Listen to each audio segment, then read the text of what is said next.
We can all agree that high school can suck. TV and film have depicted this fact of life with varying degrees of realism, but some have stood out from others, taking the challenges of growing up to much darker places. With that in mind, let's take a look at 13 TV and movie high schools we would never want to enroll in. SUNNYDALE High is literally located over an opening to hell. In addition to normal things high schoolers have to deal with, like exams and detention, there's vampires, demons, and death at every turn, with little more than a ragtag group of library assistants to save the day. Still, while the students were clearly thankful for Buffy for saving their lives over and over again, you have to wonder why more of them didn't just transfer. Life at Neptune High is great if you're rich and entitled, otherwise you're merely seen as a plaything for the more powerful students to torment and harass. While Teen Private Eye Veronica Mars does the best she can, that doesn't stop the 09ers from committing sin after sin, assaulting, drugging, and worse to those they consider below them. Unfortunately, as the series went on to prove, college in the town of Neptune doesn't get much better.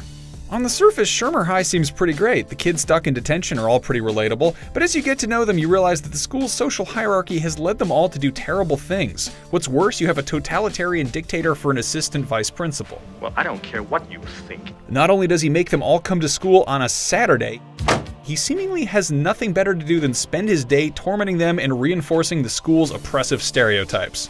Don't mess with the bull, young man. You'll get the horns.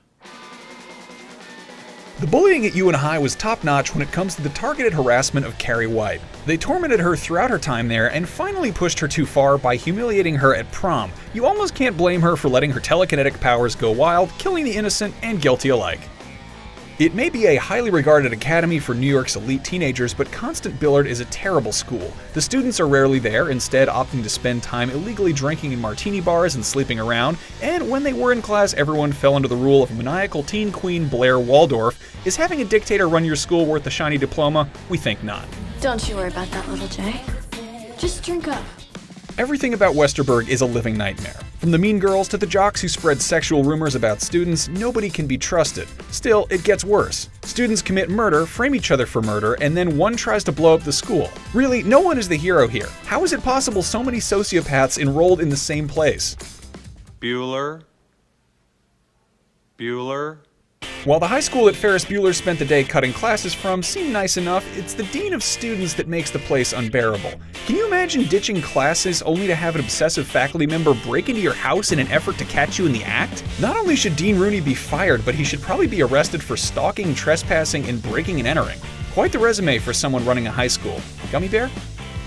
Did you ever have a teacher you were convinced hated you? Tracy Flick lives that story as one of her teachers conspires to ruin her entire high school experience. Mr. McAllister rigs the student body election to be awarded out of a weird sense of justice.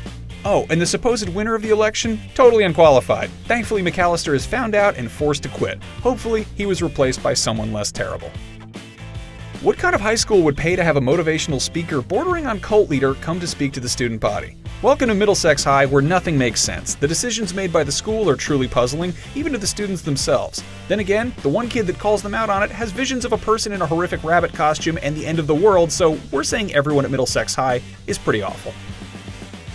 Rosewood might just be cursed. With the ever-revolving door of people filling the monstrous role of A, along with the minions in place to pull off the Puppet Master's schemes, it's enough to make you wonder why anyone would ever want to step foot in those hallways. What's worse, the horrors didn't end with the series' conclusion. Instead, the show comes to a close with a new A being introduced to torment an entirely new generation of Rosewood High students. Sure, the students of East High all seem very nice and they're all attractive, but none of that makes up for the fact that everything that happens here must be expressed in song.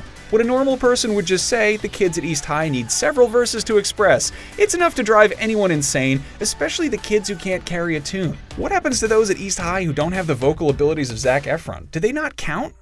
While everyone loves field trips in school, SHIROIWA Junior High has ruined the entire concept. Instead of going to a museum or a theme park, kids at SHIROIWA can wind up on a remote island forced to kill their own classmates or be murdered themselves, all in a government bid to control the population. Making teenagers become mass murderers is bad enough. Tainting the pure joy of school field trips? That's just wrong. You can look past the 80s fashion and even the paint-by-numbers bullies that make Jonathan Byers' life miserable. What you can't forget is the fact that a ferocious monster from another dimension is wreaking havoc on everyone and the faculty is pretty much useless. What's more, nobody seems to notice or care when students go missing after being taken to the Upside Down. For the love of Barb, avoid this school at all costs. Those were our 13 worst schools from TV and movies. Did we forget one? Should your school make the list? Tell us why in the comments. Meanwhile, the Dairy Losers Club hasn't entered high school yet, but they've got a special message for you from Stephen King's It. For everything pop culture, keep it right here on IGN and stay in school.